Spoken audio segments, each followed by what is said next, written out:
স্বাগতম জনাইছোঁ আৰু আমাৰ অনুষ্ঠানলৈ স্বাগতম জনাইছোঁ আৰু এয়া চাই আছে আপুনি চিনাকি খুহুৰী মই আছোঁ RJ বিকাশ আৰু আজি আমি উপস্থিত আছোঁ মৰিগাঁও জিলাৰ এখন সুন্দৰ ঠাইত আৰু এই ঠাইখনতে আমি এজন টোকাৰী গীতৰ শিল্পীক আমি লগ কৰিবলৈ আহিছোঁ আৰু এই টোকাৰী গীতৰ শিল্পীৰ সৈতে তেখেতৰ গোষ্ঠীটোৰ সৈতে আমি কথা পাতিম আৰু তেখেতৰ পৰা আমি টোকাৰী গীত শুনিবলৈ চেষ্টা কৰিম আৰু মই জনাইছিলোঁ যে আমি টোকাৰী গীতৰ জৰিয়তে শুনিম বিহু গতিকে কিছু ব্যতিক্ৰম হ'ব গতিকে অনুষ্ঠানটি চাই থাকক আপোনালোক সকলোকে অনুষ্ঠানলৈ স্বাগতম জনাইছোঁ আহক আমি আমাৰ অনুষ্ঠানটি আৰম্ভ কৰোঁ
আপোনালোকে চাই আছে চিনাকি খুহুৰী আৰু মই আছোঁ RJ বিকাশ আৰু আজি মোৰ সৈতে আছে এই সংগীত শিল্পীসকল আৰু ইয়াৰ মাজতে আছে এগৰাকী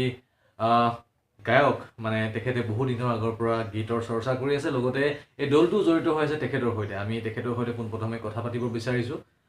আপোনাক স্বাগতম জনাইছোঁ অনুষ্ঠানত যিহেতু ইমান ধুনীয়াকৈ আমাৰ সৈতে গীত পৰিৱেশন কৰিছে খুবেই ভাল লাগিছে আৰু জানিবলৈ বিচাৰিছোঁ আপোনালোকৰ এই যিটো গোষ্ঠী অনুষ্ঠান পৰিৱেশন কৰি আছে কি ধৰণে আপোনালোকে প্ৰস্তুত কৰিছিল প্ৰথমতে আমি এই অনুষ্ঠানটো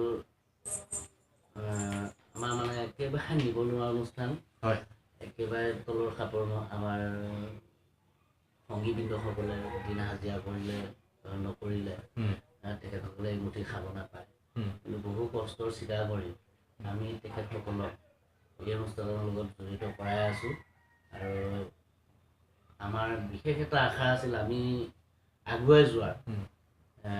সাংস্কৃতিক দিশত বা আমাৰ এই লোকৰ সাংস্কৃতিকটোক লৈ যিটো বস্তু আজি আমাৰ ইয়াত হেৰাই গৈছে হেৰাই যোৱা বস্তুটোক আমি মানে ধৰি ৰাখিবলৈ চেষ্টা চলাই আছোঁ মই আপোনাক সুধিব বিচাৰিছোঁ যিহেতু লোকসংগীতৰ চৰ্চা মানুহে কৰে কিন্তু সেইটো ধৰি ৰাখিব বহুতে চেষ্টা নকৰে যিটো আপুনি চেষ্টা কৰিছে প্ৰথমতে যেতিয়া আপোনালোকে এই অনুষ্ঠানটো পৰিৱেশন কৰিম বুলি ভাবিছিলে মানে পৰিকল্পনা যেতিয়া কৰিছিলে মই প্ৰথম কথাখিনি আপোনাক সুধিব বিচাৰিছোঁ যিদিনা আপোনালোকে এটা ফাৰ্ষ্ট প্ৰগ্ৰাম ষ্টাৰ্ট কৰিছিলে এটা অনুষ্ঠান পৰিৱেশন কৰিবলৈ গৈছিলে প্ৰথম দিনটো কথা সুধিব বিচাৰিছোঁ প্ৰথম কি ধৰণে পৰিকল্পনা কৰিছিলে মানে কাৰ সহযোগত কাৰ প্ৰেৰণাৰ জৰিয়তে আপুনি এইখিনি প্ৰথম আমাৰ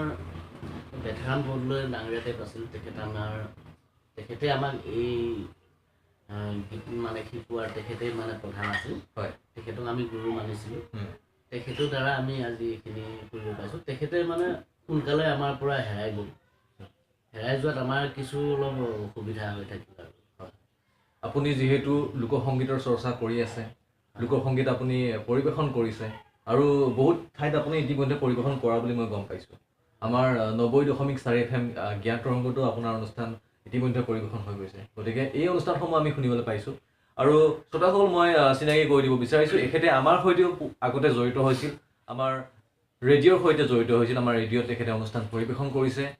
আৰু আমাৰ বহু শ্ৰোতাই তেখেতৰ গীতসমূহ আদৰি লৈছে আৰু তেখেতৰ যি ব্যতিক্ৰমিক ধাৰণা সেই ধাৰণাসমূহ আজি আপোনালোক দেখাবলৈ বিচাৰিম তেখেতে বিহু শুনাব আমাক কিন্তু টোকাৰী গীতৰ জৰিয়তে গতিকে সেয়াও শুনিম কিন্তু মই আৰু অলপ কথা পাতিব বিচাৰিম যিহেতু আপোনাৰ বেথাৰাম দেউৰী নহয় জানো বৰদলৈ বেথাৰাম বৰদলৈৰ জৰিয়তে তেখেতে প্ৰেৰণা পাইছিলে আৰু সেই ব্যক্তিজন আজি আমাৰ ওচৰত নাই হয়তো এনেকুৱা কিছুমান সবল ব্যক্তি আছে যিসকলে আমাৰ সংস্কৃতিসমূহ ধৰি ৰাখে আৰু সেই ব্যক্তিসকলে এওঁলোকৰ নিচিনা কিছুমান শিল্পীক প্ৰেৰণা দি যায় যিসকলে আমাৰ সংস্কৃতিটোক আৰু আগবঢ়াই লৈ যাবলৈ চেষ্টা কৰে গতিকে ধন্যবাদ জ্ঞাপন কৰিছোঁ তেখেতক আমাৰ অনুষ্ঠানৰ জৰিয়তে আৰু এতিয়া মই সুধিবলৈ বিচাৰিছোঁ পৰিকল্পনা বুলি ক'বলৈ মানে আপোনাৰ ভৱিষ্যত পৰিকল্পনা যিহেতু জনাইছে সকলো নিবনুৱা লোক ইয়াতে গাঁৱত হয়তো কোনোবাই হাজিৰা কৰে কোনোবাই নিজৰ কিছুমান বিজনেছ আছে সেইবিলাক কৰি চলি আছে হয়তো সকলোৱে চৰ্চা কৰিবলৈ সময় নাপায় তাৰ মাজতে সময় উলিয়াই কিছু গীতৰ চৰ্চা কৰে আৰু তাৰ মাজতে অনুষ্ঠানৰ পৰিৱেশন কৰে গতিকে পৰিকল্পনা বুলিবলৈ কি আছে পৰিকল্পনা বুলিবলৈ এতিয়া আমাৰ কিয় ভাবিছেনে কিবা কৰিম বুলি ইয়াৰ জৰিয়তে আৰু ইয়াৰ জৰিয়তে আমি ভাবি থৈছোঁ মানে আমাৰ লোকৰ সংগীতৰ এটা খণ্ড এটা আমি আৰম্ভ কৰিম আগবঢ়াই লৈ যাবলৈ আমি চেষ্টা চলাই আছোঁ আৰু সেই খণ্ডটোতো আজি কোনোৱে গোৱা আমি শুনা নাই হয় হয় সেইটোৱে আমাৰ পৰিকল্পনা ধন্যবাদ আৰু মই জানিব বিচাৰিছোঁ যিহেতু আপোনাৰ যেনেকৈ বেথাৰাম বৰদলৈ ডাঙৰীয়াই আপোনালোকক আগবঢ়াই দিলে তেনেদৰে ইয়াত বহুতো বয়সস্থ লোক আছে তেখেতসকলেও এই গীতৰ সৈতে জড়িত হৈ আছে আমাৰ যিখন নৱপ্ৰজন্ম আহি আছে হয়তো আমাৰ লোকগীতক তেখেতসকলে চিনি নাপায় হয়তো আধুনিক গীতক বহুত প্ৰশ্ৰয় দিব লাগে সকলো গীতে মানে পৰিৱেশন কৰিব লাগে যিহেতু এগৰাকী গায়ক হ'লে সকলো গীতৰ লগতে জড়িত থাকিব লাগিব গতিকে মই সেইটো ক্ষেত্ৰত একো নকওঁ কাৰণ মই ক'লে বেয়া হ'ব কিন্তু মই ইয়াকে ক'ম যে লোকগীতো আমাৰ অসমৰ সংস্কৃতি ইয়াত জড়িত হৈ থাকে আমাৰ অসমৰ থলুৱা মাটিৰ কথা গতিকে এই গীতসমূহো আমাৰ পৰিৱেশন কৰা বা ইয়াক চৰ্চা কৰা বহুত প্ৰয়োজন আছে গতিকে আমি জানিব বিচাৰিছোঁ যিহেতু আপুনি গীত পৰিৱেশন কৰিছে আপোনাৰ নৱপ্ৰজন্মৰ যিসকল লোক আহে বা হয়তো কোনোবা আপোনাৰ ওচৰত মানে ক'ব পাৰে যে ময়ো শিকিম এই গীত মোৰো আগ্ৰহ আছে তেনে ক্ষেত্ৰত আপোনালোকে কাৰোবাক প্ৰেৰণা দিছে বা কাৰোবাক পাইছে নেকি এনেকুৱা ক্ষেত্ৰত তেনেকৈ আমি কেইবাজন ল'ৰাকো আমি কৈছিলোঁ আহিবৰ কাৰণে আমাৰ লগত জড়িত হ'বলৈ তেখেতসকলে মানে আমাৰ এই যে যিখিনি আমাৰ বজোৱাৰ যিখিনি বাদ্যযন্ত্ৰৰ যান্ত্ৰিক এইখিনি দেখিলে সিহঁতে অলপ মানে পিছুৱাই যায় মানে এনেকুৱা এটা বাজনাত লৈ বা এইবিলাক কি কৰিম এনেকুৱা ধৰণৰ কিছুমান সিহঁতে ভাবি লয় সেইকাৰণে আমাৰ ওচৰলৈ তেখেতসকলে নাই সেইটো কাৰণে এই ক্ষেত্ৰত কিন্তু আমি এটা কথা ক'বলগীয়া আমি অনুষ্ঠানৰ জৰিয়তে ক'ব বিচাৰিম এইবিলাক যিবিলাক থলুৱা সংগীতৰ বাদ্য আছে এই হওক তবলাটো হওক বাঁহী হওক ঢোল হওক লগতে টোকাৰী হওক এইবিলাক থলুৱা বস্তুৰ দ্বাৰা মানে এডাল গছৰ পৰা বনাইছে এডাল টোকাৰী লাও টোকাৰী আমি দেখিছোঁ গতিকে এইসমূহ বস্তু আমি নিজে হাতেৰে বনাব পাৰোঁ আৰু বহুত কম খৰচত বনাব পৰা যায় গতিকে ইয়াক যদি আমি চৰ্চা কৰোঁ আমাৰ হয়তো ইয়াক শিকিবলৈ বেছি সময় নালাগে নহয় জানো গতিকে ইয়াক হয়তো নৱপ্ৰজন্মই ভাবি আছে যে খুব কম মিউজিকৰ ভিতৰত আমি একো কৰিব নোৱাৰিম আমাৰ বেছিকৈ পপুলাৰিটি হ'ব লাগে আৰু আমাক বেছি মিউজিক লাগে কিন্তু মই এইটোৱে ক'ব বিচাৰিম যে এই থলুৱা গীতৰ দ্বাৰাও আপুনি নিজকে প্ৰতিষ্ঠিত কৰিব পাৰে এজন ভাল শিল্পী হিচাপে যি হিচাপে আজি শিল্পী হিচাপে কাম কৰি আছে বা অনুষ্ঠান পৰিৱেশন কৰিছে প্ৰদীপ বৰদলৈ এটা আমাৰ ডাঙৰ উদাহৰণ আৰু তেখেতসকলৰ সৈতে মই আজি বহু দিনৰ আগৰ পৰা জড়িত হৈছোঁ তেখেতসকলৰ অনুষ্ঠানসমূহ আমি শুনি আছোঁ মই চাই আছোঁ বিভিন্ন ঠাইত গতিকে আজি মই পুনৰতে বাণীবন্ধন কৰিব আহিলোঁ আমাৰ চিনাকি সুহুৰি চেনেলটোৰ জৰিয়তে গতিকে আমি এতিয়া তেখেতৰ পৰা শুনিম এটি বিহু সুৰীয়া গীত তাৰপিছতে শুনিম আৰু লোকগীত আহক আমি বিহু গীতটিৰ মাজলৈ যাম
দৰ্শকসকল আপোনালোকে চাই আছে চিনাকি সুহুৰি আৰু মই আছোঁ RJ বিকাশ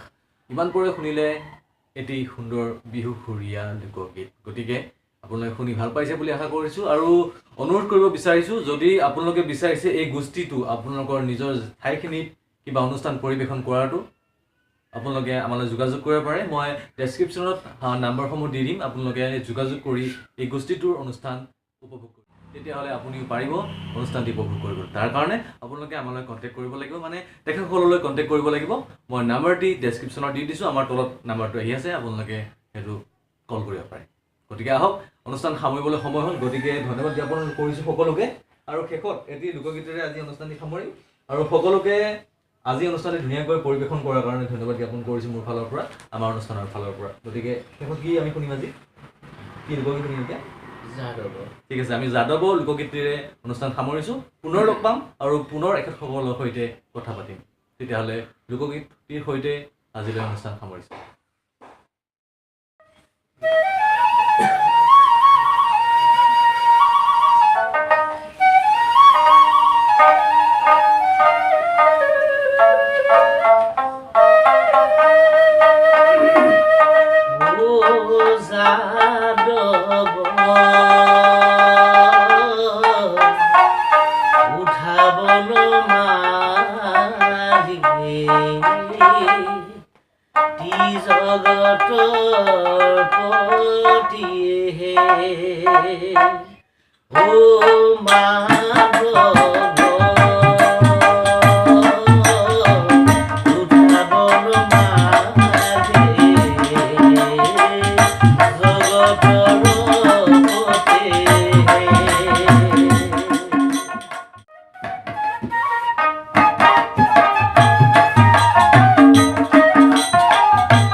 নমস্কাৰ